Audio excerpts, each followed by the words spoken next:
Assalamualaikum warahmatullahi wabarakatuh. Perkenalkan, di sini saya Faradini, perwakilan dari kelompok 6, akan mencoba menjelaskan mengenai materi kelompok kami, yaitu anatomi fisiologi muskuloskeletal. Di sini kami kelompok 6 terdiri dari 7 orang. Yang pertama itu ada Bang Robi, yang kedua ada Baizola, yang ketiga ada Destia, yang keempat saya sendiri Faradini, lalu ada Filzah, Helvi, dan juga Intan. Langsung saja masuk ke daftar materi yang akan kami jelaskan. Yang pertama yaitu anatomi dan fisiologi sistem muskuloskeletal. Yang kedua yaitu anatomi sistem otot. Yang ketiga yaitu fisiologi sistem otot. Yang keempat yaitu anatomi sistem rangka atau skeletal. Yang kelima yaitu fisiologi rangka atau skeletal. Yang keenam yaitu anatomi persendian. Dan yang terakhir yaitu fisiologi persendian. Baiklah, langsung saja masuk ke materi yang pertama, yaitu anatomi dan fisiologi sistem muskuloskeletal. Jadi sistem muskuloskeletal itu merupakan penunjang bentuk tubuh dan mengurus pergerakan. Komponen utama dari sistem muskuloskeletal adalah tulang dan jaringan ikat yang menyusun kurang lebih 25% berat badan dan otot menyusun kurang lebih 50%. Sistem muskuloskeletal itu suatu sistem yang terdiri dari tulang, otot, kartilago, ligamen, tendon, fascia, bursae, dan juga persendian. Selanjutnya yaitu masuk ke fisiologi atau fungsi dari sistem muskuloskeletal. Jadi fungsi umum dari sistem muskuloskeletal itu yang pertama adalah melindungi organ-organ internal, menyimpan dan melindungi sumsum tulang selaku sel hemopoietik atau red bone marrow. Yang ketiga itu sebagai tempat melekatnya otot, ligamen, dan tendon. Yang keempat yaitu menyokong berat badan dan menyimpan lemak. Dan yang terakhir yaitu fungsi imunologi, yakni membentuk limfosit B dan makrofag. Selanjutnya yaitu ada beberapa istilah dalam sistem muskuloskeletal. Yang pertama itu bursa. Bursa itu kantung berisi cairan yang ditemukan pada jaringan ikat terutama di daerah persendian. Yang kedua itu ada epifisis, yaitu ujung tulang panjang. Yang ketiga itu ada fascia atau epimysium yang merupakan jaringan fibrus yang menutupi, menyokong dan memisahkan otot. Yang keempat yaitu ada kartilago yang merupakan jaringan khusus yang terdapat pada ujung tulang. Lalu ada ligamen yang merupakan pita fibrus yang menghubungkan tulang. Lalu ada myofibril yaitu sel otot yang mengandung sarkomer. Selanjutnya itu ada osteoblast yaitu sel pembentuk tulang. Sedangkan osteoklas yaitu sel yang mengabsorpsi tulang. Lalu ada sinovium, membran pada sendi yang mensekresi cairan pelumas. Dan ada tendon yaitu tali jaringan fibrus yang menghubungkan otot ke tulang. Baiklah, selanjutnya masuk ke materi yang kedua, yaitu anatomi sistem otot. Jadi jaringan otot itu merupakan kumpulan dari sel-sel serabut otot. Selama perkembangan embrionik, serabut otot dibentuk melalui peleburan ekor dengan ekor dari banyak sel menjadi struktur yang seperti pipa. Di dalam sel serabut otot ini terdapat unit kontraksi berupa protein yang terdiri atas miofibril. Miofibril ini merupakan kumpulan dari lapis tebal atau miosin dan lapis tipis atau aktin. Selanjutnya yaitu gabungan otot berbentuk kumparan dan terdiri dari yang pertama yaitu ada fascia, itu merupakan jaringan yang membungkus dan mengikat jaringan lunak.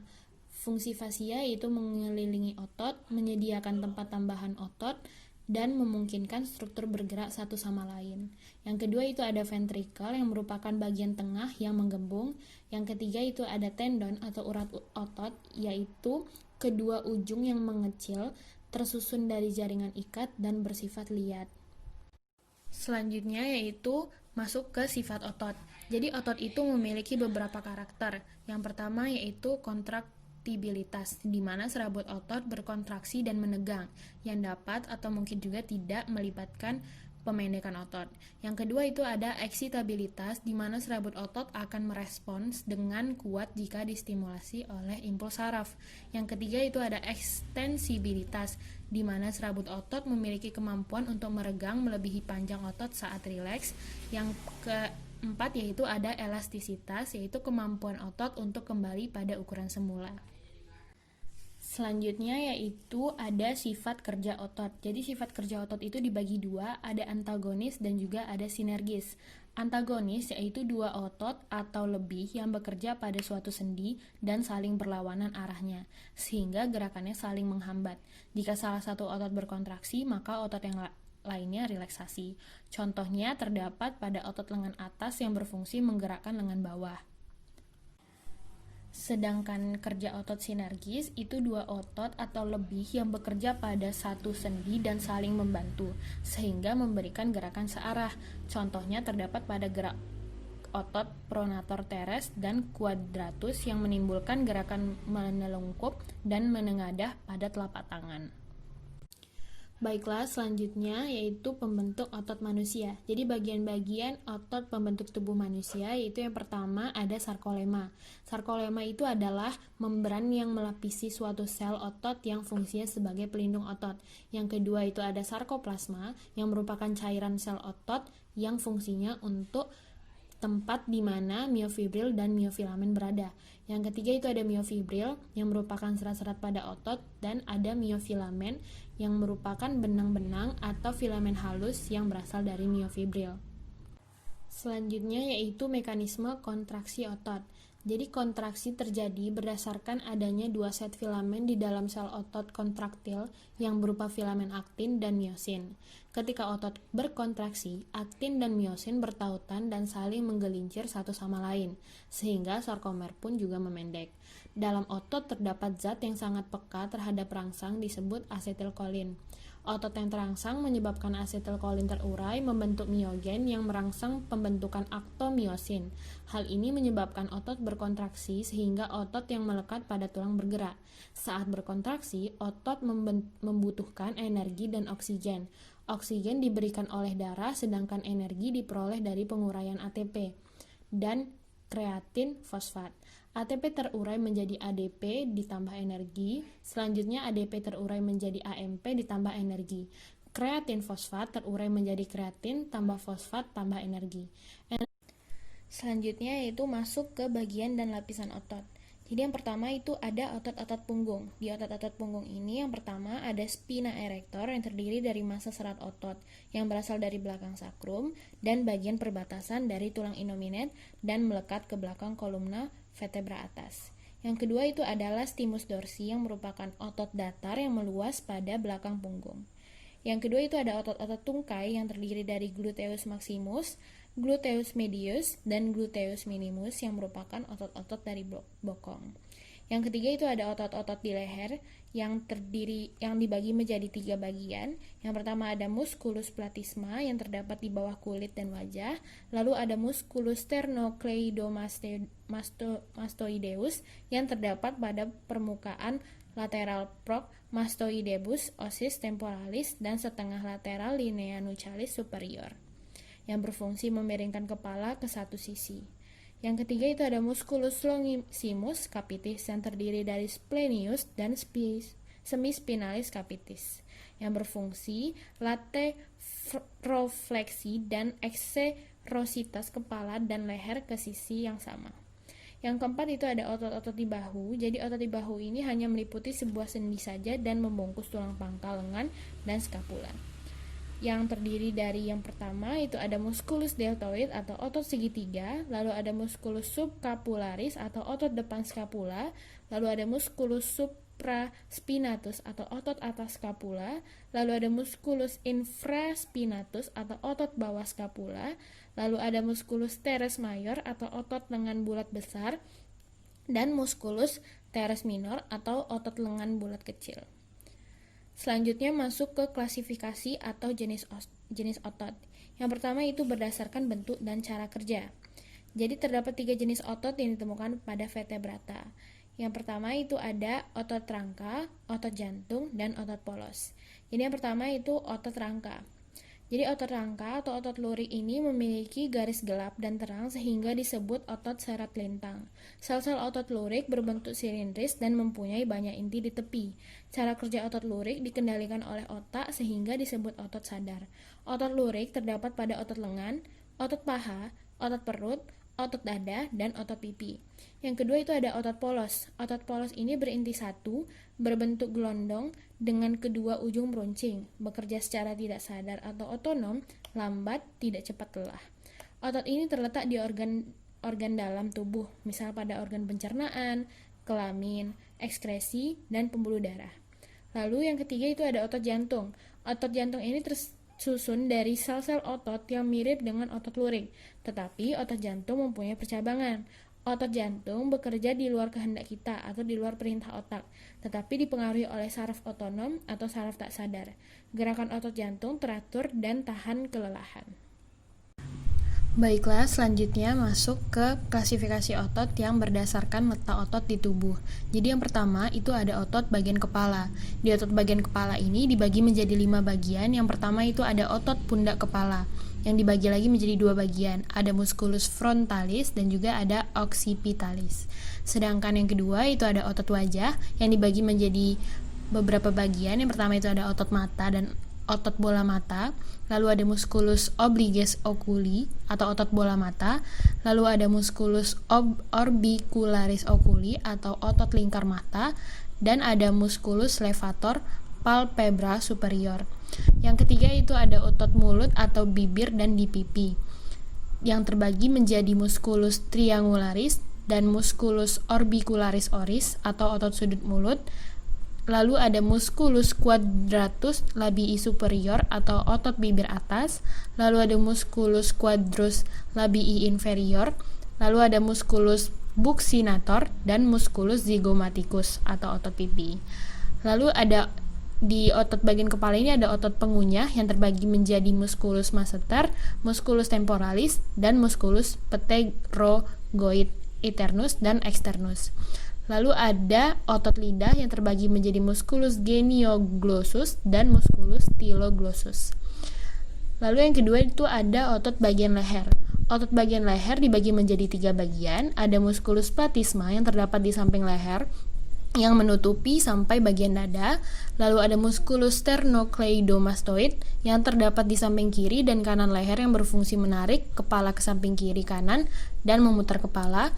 Lalu ada musculus longissimus capitis yang terdiri dari splenius dan spinalis capitis. Lalu yang ketiga itu ada otot bagian perut. Otot bagian perut ini terdiri atas musculus abdominalis internal, linea alba, musculus abdominalis external, musculus obliquus externus abdominis, musculus obliquus internus abdominis, dan musculus transversus abdominis. Lalu yang keempat ada otot tungkai atas. Otot tungkai atas itu mempunyai selaput pembungkus yang sangat kuat dan disebut fascia lata, yang terdiri dari otot abduktor dan musculus excentor. Lalu yang kelima itu ada otot tungkai bawah yang terdiri dari otot tulang kering, musculus extensor thalangos lossus, otot jempol, urat Achilles, otot tulang betis belakang, dan otot kedang jari bersama, yang berfungsi dapat meluruskan jari kaki. Baiklah, selanjutnya yaitu masuk ke fisiologi otot. Jadi fungsi otot yang paling utama itu sebagai penggerak alat tubuh lain. Fungsi otot yang lain diantaranya yang pertama sebagai penggerakan. Jadi otot menghasilkan gerakan pada tulang tempat otot tersebut melekat dan bergerak dalam bagian organ internal tubuh. Yang kedua yaitu penopang tubuh dan mempertahankan postur. Otot menopang rangka dan mempertahankan tubuh saat berada dalam posisi berdiri atau saat duduk terhadap gaya gravitasi. Yang ketiga, fungsi otot yaitu sebagai produksi panas. Jadi kontraksi-kontraksi otot secara metabolis menghasilkan panas untuk mempertahankan suhu tubuh normal. Selanjutnya masuk ke materi perkembangan otot. Jadi dalam perkembangannya, mioblas atau sel progenitor otot baik tetap berada di somit untuk membentuk otot-otot yang berhubung dengan tulang punggung atau berimigrasi keluar ke dalam tubuh untuk membentuk semua otot-otot lain. Migrasi mioblas didahului oleh pembentuk kerangka jaringan ikat, biasanya terbentuk dari mesoderm somatik lateris piring. Mioblas mengikuti sinyal kimia ke lokasi yang tepat di mana mereka melebur menjadi sel otot rangka memanjang. Baiklah, selanjutnya masuk ke materi yang keempat, yaitu mengenai anatomi sistem rangka. Jadi sistem rangka itu adalah bagian tubuh yang terdiri dari tulang, sendi, dan tulang rawan atau kartilago, yang berfungsi sebagai tempat menempelnya otot dan memungkinkan tubuh untuk mempertahankan sikap dan posisi. Tulang sebagai alat gerak pasif karena hanya mengikuti kendali otot. Akan tetapi, tulang tetap mempunyai peranan penting karena gerak tidak akan terjadi tanpa tulang. Kerangka manusia terdiri dari beberapa jenis tulang dan tulang rawan. Tulang adalah jaringan ikat yang bersifat kaku dan membentuk bagian terbesar kerangka, serta merupakan jaringan penunjang tubuh utama. Selanjutnya yaitu mengenai struktur tulang. Jadi tulang itu merupakan kerangka tubuh yang menyebabkan tubuh dapat berdiri tegak. Tulang itu strukturnya yang pertama ada periosteum. Periosteum itu merupakan selaput luar tulang yang tipis. Periosteum mengandung osteoblast atau sel pembentuk jaringan tulang, jaringan ikat, dan pembuluh darah. Yang kedua itu ada tulang kompak atau compact bone yang memiliki sedikit rongga dan lebih banyak mengandung kapur, sehingga tulang menjadi padat dan kuat. Yang ketiga itu ada tulang spongiosa atau spongy bone. Sesuai dengan namanya, tulang spongiosa memiliki banyak rongga. Rongga tersebut ini diisi oleh sumsum tulang darah merah yang dapat memproduksi sel-sel darah. Selanjutnya itu ada sumsum tulang atau bone marrow. Seperti jelly wujudnya yang kental, sumsum tulang dilindungi oleh tulang spongiosa seperti yang telah dijelaskan di bagian tulang spongiosa. Selanjutnya masuk ke komposisi tulang. Jadi tulang itu terdiri dari dua bahan. Yang pertama itu ada matrik yang kaya mineral 70% yang merupakan bone atau tulang yang sudah matang. Yang kedua itu ada bahan-bahan organik 30% yang terdiri dari sel 2%, osteoid 98%, dan tulang. Selanjutnya masuk ke klasifikasi tulang. Jadi tulang dikelompokkan dalam 4 kelompok sesuai dengan bentuk dan fungsi yang sesuai. Yang pertama itu ada tulang panjang yang bekerja bersama otot rangka untuk menghasilkan gerakan tubuh. Yang termasuk tulang panjang itu meliputi humerus, radius, dan ulna, metakarpal dan falanges tangan, femur, tibia, dan fibula kaki, dan metatarsal dan falanges kaki. Yang kedua itu ada tulang pendek. Tulang-tulang yang termasuk tulang pendek yaitu ada tulang karpal dan tarsal. Mereka memiliki gerak yang terbatas dan hanya meluncur di satu sama lain, yang memungkinkan pergelangan kaki dan pergelangan tangan menekuk ke berbagai arah. Yang ketiga itu ada tulang pipi. Tulang pipi ini berfungsi untuk melindungi organ-organ tubuh dan memberikan permukaan yang luas untuk melekatnya otot, seperti tulang tengkorak dan tulang rusuk, sternum, scapula, dan tulang coxae. Yang terakhir itu ada tulang tidak teratur. Tulang ini memiliki bentuk rumit yang tidak cocok dengan salah satu kategori sebelumnya. Tulang yang termasuk tulang tidak teratur ialah tulang belakang dan beberapa bagian tulang tengkorak seperti sphenoid dan ethmoid. Baiklah, selanjutnya masuk ke materi jenis tulang. Jadi jenis tulang ini dibagi berdasarkan beberapa jenis. Yang pertama yaitu berdasarkan jaringan penyusun dan sifat-sifat fisiknya. Berdasarkan jaringan penyusun dan sifat-sifat fisiknya ini terbagi menjadi dua. Yang pertama itu ada tulang rawan, yang kedua itu ada tulang sejati. Tulang rawan atau kartilago ini terbagi menjadi 3 macam. Yang pertama itu ada tulang rawan hialin, yang bersifat kuat dan elastis, terdapat pada ujung tulang pipa. Selanjutnya itu ada tulang rawan fibrosa yang memperdalam rongga dari cawan-cawan dan rongga glenoid dari skapula. Lalu selanjutnya ada tulang rawan elastik yang terdapat dalam daun telinga, epiglotis, dan juga faring. Yang kedua itu ada tulang sejati atau osteon. Osteon ini bersifat keras dan berfungsi menyusun berbagai sistem rangka. Secara mikroskopik, osteon ini terdiri dari yang pertama itu ada sistem Havers, lalu ada lamela, lalu ada lacuna, dan juga ada canaliculi. Selanjutnya, jenis tulang itu berdasarkan matriksnya. Berdasarkan matriksnya ini terbagi menjadi 2, yaitu ada tulang kompak. Tulang kompak ini adalah tulang dengan matriks yang padat dan rapat. Dan yang kedua itu ada tulang spons, yaitu tulang dengan matriks yang berongga. Selanjutnya itu ada jenis tulang berdasarkan bentuknya.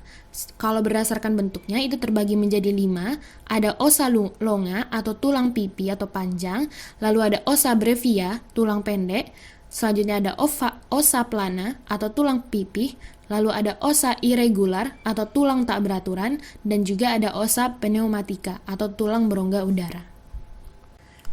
Baiklah, selanjutnya masuk ke fisiologi rangka atau skeletal. Jadi fungsi tulang itu secara umum yang pertama sebagai formasi kerangka dengan membentuk rangka tubuh, menentukan bentuk dan ukuran tubuh. Selanjutnya itu ada pergerakan untuk berbagai aktivitas selama pergerakan. Yang ketiga itu ada perlindungan, yaitu melindungi organ-organ yang lunak dalam tubuh. Selanjutnya itu sebagai hematopoiesis, yaitu pembentukan sel-sel darah merah yang terjadi pada sumsum tulang merah.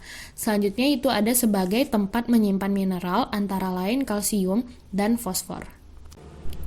Selanjutnya masuk ke materi pembentukan tulang. Jadi pembentukan tulang itu dimulai sejak kita masih berada dalam janin. Proses pertumbuhan pada masa ini merupakan proses penulangan primer di mana tulang yang terbentuk merupakan tulang rawan atau kartilago. Sehingga tulang yang dimiliki masih lunak, contohnya tulang pada bayi. Setelah dilahirkan, tulang bayi akan mengalami pertumbuhan hingga usia 20 tahun. Pertumbuhan yang dimaksud di sini adalah perpanjangan tulang. Hal ini dikarenakan bagian epifise tulang akan menyatu dengan bagian diafisis sehingga kemungkinan tulang manusia untuk bertambah panjang sangat sedikit. Namun penebalan atau pemadatan tulang masih dapat terjadi. Proses pembentukan tulang atau osifikasi terjadi pada bagian tengah tulang terlebih dahulu, kemudian disusul oleh bagian ujung tulang. Pada bagian tengah tulang terdapat banyak osteosit atau sel tulang yang akan tumbuh sehingga membentuk tulang sejati atau tulang kompak. Tulang yang terbentuk pada bagian ini lambat laun akan membentuk rongga sumsum tulang dan akan diisi oleh pembuluh darah pada bagian dalamnya. Selanjutnya itu anatomi persendian. Sendi adalah dua tempat dua tulang atau lebih saling berhubungan baik terjadi pergerakan atau tidak. Dalam perkembangan jaringan ikat diganti oleh jaringan rawan. Untuk memungkinkan terjadinya pergerakan, maka di tempat tertentu ada jaringan ikat dan jaringan rawan. Nah, diganti dengan jaringan tulang pada ujung tulang, akan tinggal suatu lempeng jaringan rawan sebagai rawan sendi. Stabilitas sendi bergantung pada yang pertama, permukaan sendi. Bentuk tulang memegang peranan penting pada stabilitas sendi. Yang kedua itu ligamentum. Ligamentum fibrosa mencegah pergerakan sendi secara berlebihan. Kalau renggangan terus berlangsung lama, ligamentum fibrosa akan teregang. Yang terakhir itu tonus otot. Itu pada kebanyakan sendi, tonus otot ini merupakan faktor utama yang mengatur stabilitas. Untuk alat-alat khusus yang meliputi sendi yaitu yang pertama, labium artikuler, itu bibir sendi. Yang kedua itu discidemese articularis, itu alat untuk menjaga dan mengurangi diskongulasi di antara ujung-ujung yang bersendi. Yang ketiga itu bursa mukosa, di sekitar sendiri berhubungan dengan rongga sendi untuk memudahkan gerakan sendi. Yang keempat itu ligamentum, yaitu alat dari simpati sendi tetapi kemudian terpisah dari simpati sendi tersebut. Selanjutnya itu bagian-bagian sendi. Yang pertama itu sendi-sendi kepala, di mana terdiri dari sendi temporomandibular. Antara tulang temporal dan kepala mandibula adalah satu-satunya sendi kepala yang bisa bergerak dan uniknya gerakan bisa terjadi pada 3 bidang, yaitu ke atas dan ke bawah, ke depan dan ke belakang, dan dari sisi ke sisi. Yang kedua itu fontanella anterior, merupakan fontanella terbesar dan terletak pada pertemuan dua tulang parietal dengan tulang frontal. Yang ketiga yaitu fontanella posterior, terdapat pada pertemuan tulang parietal dengan tulang oksipital. Yang kedua itu sendi batang tubuh. Terdapat jumlah sendi di antara semua vertebra dari cervical kedua sampai sacrum. Sendi cartilaginosa terdapat di antara badan vertebra dan sendi sinovial di antara lengkung vertebra. Karena jumlah sendinya sangat banyak, columna spinalis secara keseluruhan punya gerakan yang cukup bermakna. Ligamen longitudinal anterior dan posterior membentang dari ujung atas columna spinalis sampai sacrum dan berfungsi sebagai memperkuat columna. Ligamen-ligamen yang lain terletak di antara lengkung vertebra. Sendi columna vertebralis terdiri dari yaitu sendi antar corpus vertebra, permukaan atas dan bawah korpus vertebra yang berdekatan dilapisi oleh tulang rawan hialin tipis. Di antara lempeng tersebut terdapat diskus intervertebralis yang tersusun oleh jaringan fibrocartilago. Sendi ini terdiri dari dua sendi sinovial di antara processus articularis superior dan inferior vertebra. Yang kedua itu articulatio occipitalis. Sendi ini merupakan sendi sinovial antara condylus occipitalis kiri kanan, foramen magnum di atas facies articularis superior massa lateral atlas bagian bawah. Yang ketiga itu articulatio axillaris, yaitu sendi ini terdiri dari 3 sendi sinovial antara dens axis dengan arcus anterior atlas yang lain di antara massa lateralis kedua tulang, yaitu le apicis dentis yang terletak di tengah menghubungkan apex dentis dengan apex dentis dengan tepi anterior foramen magnum. Yang kedua, le alaria terletak di kiri kanan ligamentum apicis dentis menghubungkan dengan dens axis dengan sisi medial condylus occipitalis.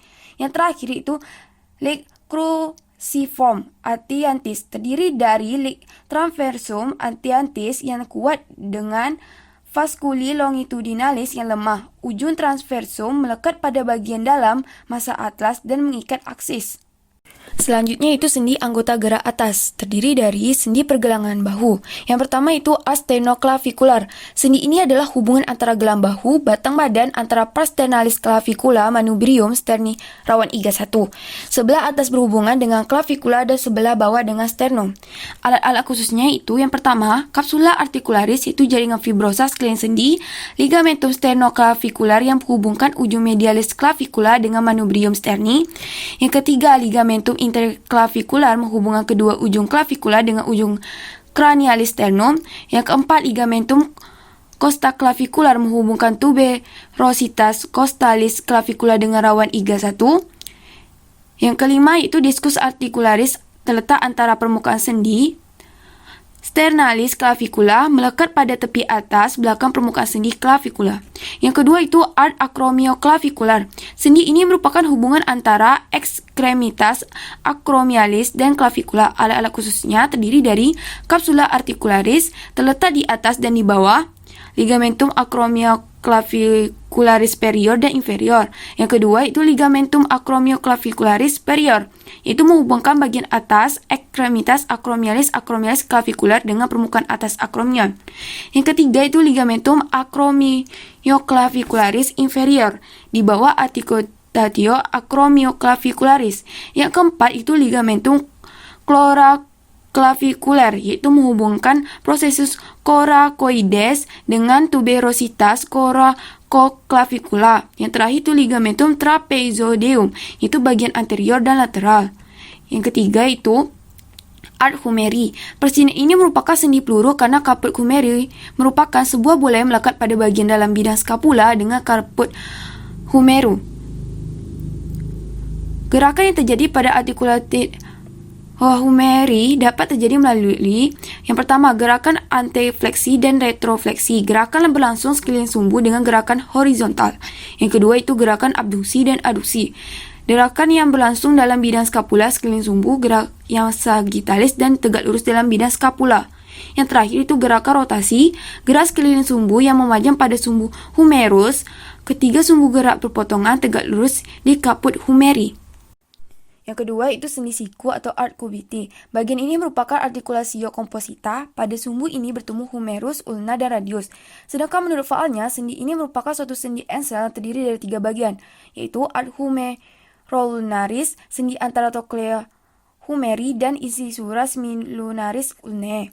Yang kedua itu arch humeroradialis, sendi antara capitulum humeri fovae capitulum faradi. Yang ketiga itu arch radia ulnaris proximal, yaitu sendi-sendi antara circumferentia articularis radi dan incisura radialis ulna. Yang ketiga itu sendi lengan bawah dan tangan, terdiri dari arch radiocarpal, merupakan sendi elipsoid, hubungan antara ujung distal radialis yang merupakan lekuk sendi dan os navicular, lunatum dan tricutrum merupakan kepala sendi yang terletak di sebelah distal. Yang kedua itu arch carpometacarpa, terdiri dari arch carpometacarpa 1 itu polisis, berhubungan antara os metacarpa 1 dan os multangulum manus, merupakan sendi pelana simpai, sendi sangat longgar sehingga pergerakan sendi sangat luas. Yang kedua itu arch carpometacarpa 11V, sendi antara ossa carpalia dan ossa metacarpalia 11V. Selanjutnya itu articulationes intermetacarpa. Basis osis metacarpa 11V bersendi satu sama lainnya dengan satu permukaan sendi yang kecil. Yang keempat, articulationes metacarpophalangeal merupakan sendi antara osis metacarpalia, kepala sendi dengan basis osis palang 1 merupakan lekuk sendi. Yang terakhir itu articulationis digitorum manus. Sendi antara palang 1, 2, 3 merupakan sendi-sendi ensel yang diperkuat oleh lig kolateral, lig posterior atau lig posterior. Yang keempat itu sendi anggota gerak bawah. Yang pertama itu persendian gelang panggul. Sendi pinggul adalah sendi sinovial dari varietas sendi putar. Sendi ini tebal dan kuat, membatasi gerak sendi ke seluruh arah dan membentuk sikap tegak tubuh dalam keadaan berdiri. Gerakan sendi terdiri dari fleksi, ekstensi, abduksi, endorotasi, dan eksorotasi. Terdiri dari articulatio sacroiliaca, persendian antara os sacrum dan os ilium melalui facies ili dan facies articularis isis sacrum. Artikulasio ini merupakan gerakan yang kecil karena banyak cekungan, cembungan, persendian tidak rata, dan terdapat banyak ligamentum pada sendi. Yang kedua itu ars symphysis pubis, yaitu antara kedua os pubis. Yang ketiga itu articulatio coccygeae. Persendian ini merupakan enatosis spheroidea, diperkuat oleh ligamentum iliofemoral sehingga caput femoris bisa keluar dari lekuknya dan berada di bawah os ilsum. Persendian tungkai atas dan lutut. Artikulasion genu merupakan permukaan ujung tulang distal os femur dengan permukaan ujung proksimal tibia yaitu antara condylus medialis dan retalalis osis femur dengan facies articularis superior osis tibia. Sendi lutut adalah sendi ensel yang dibentuk oleh condylus femoralis yang bersendi dengan permukaan dari condylus tibia. Patella terletak di atas permukaan yang halus pada femur tetapi tidak termasuk dalam sendi lutut. Selanjutnya itu persendian tungkai bawah. Persendian ini merupakan persendian antara tibia dan fibula. Terdiri dari articulatio tibia fibula proximal. Sendi yang terdapat antara facies articularis capitulum fibula osis pada condylus dengan facies articularis fibularis osis pada condylus fibia. Yang kedua itu sidermosis tibia fibularis. Persendian antara facies articularis tibia osis fibulae dengan incisura fibularis osis tibialis. Persendian terakhir itu persendian kaki, yaitu yang terdiri dari art talotarsalia. Art talotarsalia atau sendi loncat atas karena pada bagian meloncat ada dua bagian, yaitu art talocalcaneo atau sendi loncat atas antara facies articularis calcaneae posterior osis talus dan facies articularis tali posterior osis calcaneus. Yang kedua itu art talocalcaneo navicularis atau sendi loncat bagian bawah antara facies articular navicular calcaneae media anterior dan facies articularis navicular osis talus dengan facies tali media anterior osis calcaneus dan facies articularis tali osis navicular pedis. Selanjutnya itu art tarsotransversa. Art tarsotransversa merupakan linea amputationes coparti. Ada dua bagian itu art talonavicularis pedis antara capitulum tali facies articularis tali os navicularis pedis dan art calcanea cuboidea antara articularis cuboidea dari os columnae facies articularis calcaneae dari os cuboideum. Selanjutnya itu art tarsometatarsia. Sendi ini ada di antara permukaan distal ossa cuneiform Renon 1, 2, 3 dengan permukaan proksimal ossa metatarsalia 1, 2, 3. Yang terakhir itu art interphalangeal. Ada di antara ruas jari 1, 2, 3. Masing-masing jari atau digiti 1, 2, 3, 4, 5 untuk gerakan flexio dan extension atau sendi ensel. Selanjutnya itu klasifikasi sendi. Nah, klasifikasi sendi menurut strukturnya terdiri dari yang pertama, persendian fibrosa atau sendi mati, yaitu persendian yang tidak dapat digerakkan, di mana letak tulang-tulangnya sangat berdekatan dan hanya dipisahkan oleh selapis jaringan ikat fibrosa. Contohnya seperti sutura di antara tulang-tulang tengkorak.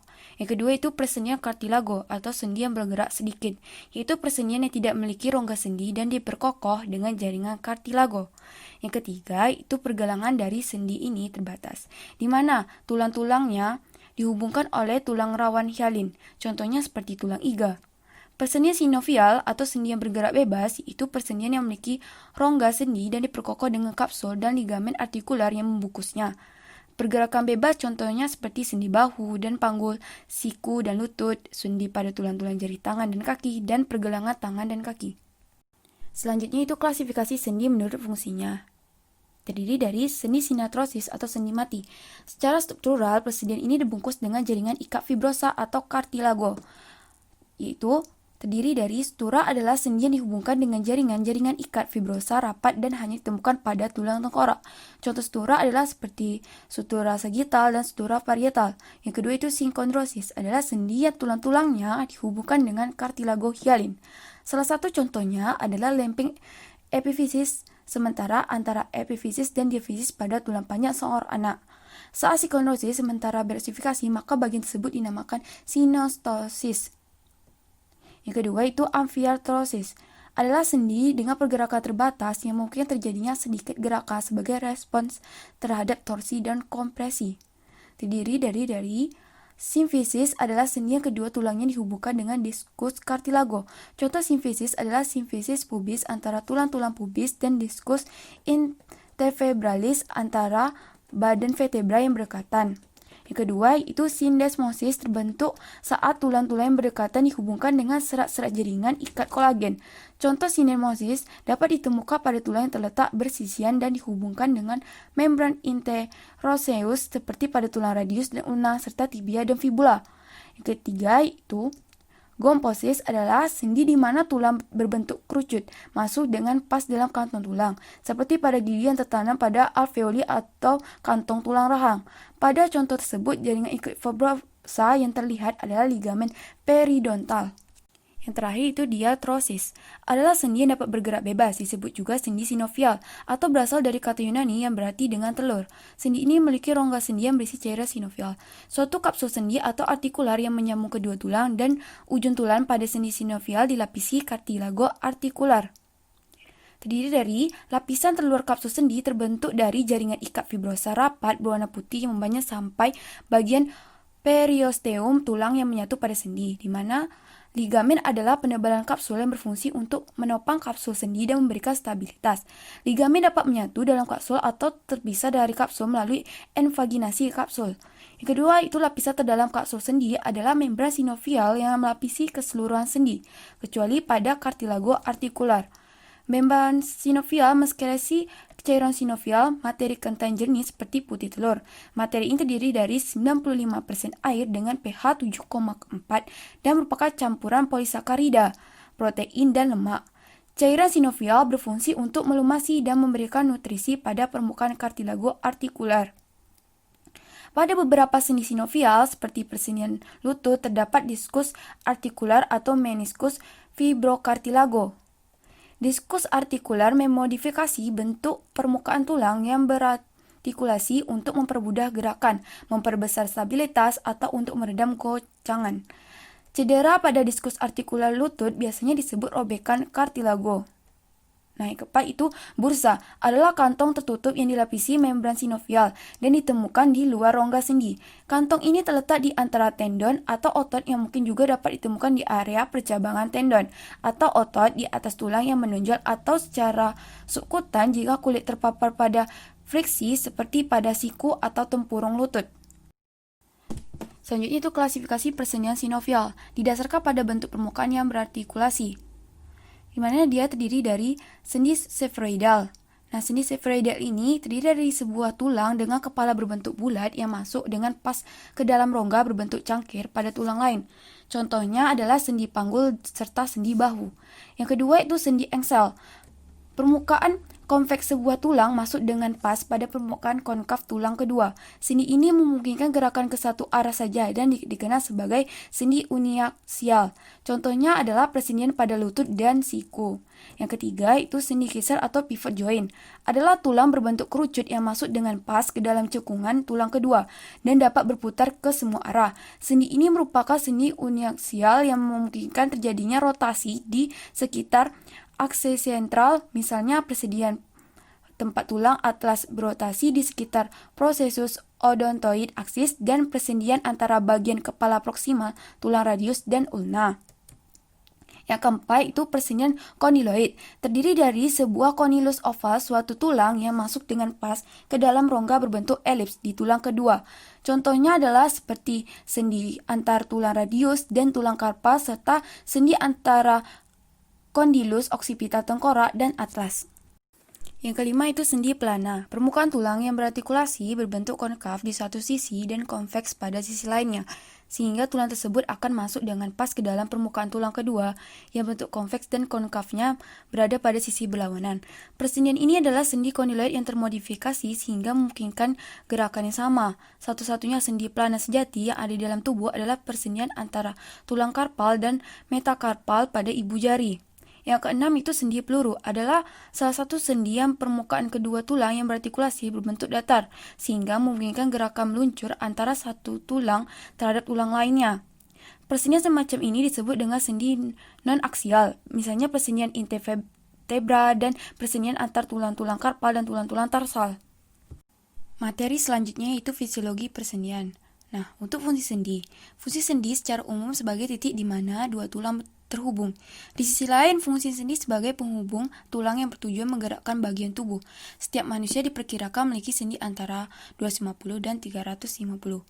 Nah, betapa luar biasanya fungsi sendi bagi tubuh tergantung pada macam dan letaknya. Hubungan dua tulang disebut persendian atau artikulasi.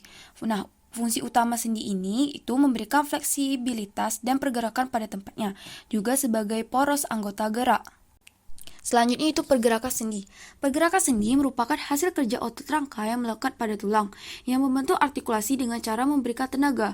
Nah, pergerakan ini terdiri dari yang pertama, fleksi. Fleksi adalah gerakan yang memperkecil sudut antara dua tulang atau dua bagian tubuh, seperti saat menekuk siku, menekuk lutut, atau juga menekuk tarso ke arah samping. Nah, gerakan ini terdiri dari dorsofleksi, adalah gerakan menekuk telapak kaki di pergelangan ke arah depan atau meninggikan bagian dorsal kaki. Yang kedua, yaitu plantar fleksi, adalah gerakan melurus telapak kaki pada pergelangan kaki. Nah, pergerakan sendi selanjutnya itu ekstensi, yaitu gerakan yang memperbesar sudut antara dua tulang atau dua bagian tubuh. Nah, gerakan ini terdiri dari ekstensi bagian tubuh kembali ke posisi anomis seperti gerak meneruskan persendian pada siku dan lutut setelah fleksi. Yang kedua itu hiperekstensi, mengacu pada gerakan yang memperbesar sudut pada bagian-bagian tubuh melebihi 180, seperti gerakan menekuk torso atau kepala ke arah belakang. Pergerakan sendi selanjutnya itu abduksi, yaitu gerakan bagian tubuh menjauhi garis tengah tubuh, seperti lengan berabduksi atau menjauhi aksis longitudinal tungkai, seperti gerakan abduksi jari tengah dan jari kaki. Yang keempat itu aduksi. Nah, ini kebalikan dari abduksi, di mana adalah gerakan bagian tubuh saat kembali ke aksis utama tubuh atau aksis longitudinal tungkai. Yang kelima itu rotasi, adalah gerakan tulang yang berputar di sekitar aksis pusat tulang itu sendiri, tanpa mengalami dislokasi lateral, seperti saat menggelengkan kepala untuk mengatakan tidak. Nah, rotasi ini terdiri dari pronasi. Nah, pronasi adalah rotasi medial lengan bawah dalam posisi anatomis yang mengakibatkan telapak tangan menghadap ke belakang. Yang kedua itu supinasi, adalah rotasi lateral lengan bawah yang mengakibatkan telapak tangan menghadap ke depan. Pergerakan sendi selanjutnya itu sirkumduksi, yaitu kombinasi dari semua gerakan angular dan berputar untuk membuat ruang berbentuk kerucut, seperti saat mengayunkan lengan membentuk putaran. Gerakan seperti ini dapat berlangsung pada persendian panggul, bahu, trunkus, pergelangan tangan, dan persendian lutut. Yang ketujuh itu inversi, adalah pergerakan sendi pergelangan kaki yang memungkinkan telapak kaki menghadap ke dalam atau ke arah medial. Yang kedelapan itu eversi, adalah gerakan sendi pergelangan kaki yang memungkinkan telapak kaki menghadap keluar. Gerak inversi dan inversi pada kaki sangat berguna untuk berjalan di atas yang rusak dan berbatu-batu. Yang kesembilan itu protraksi, adalah memajukan bagian tubuh, seperti saat menunjukkan rahang bawah ke depan atau mefleksi gilda pektoral ke arah depan. Yang ke-10 yaitu retraksi, adalah gerakan menarik bagian tubuh ke arah belakang, seperti saat meretraksi mandibula atau meretraksi gilda pektoral.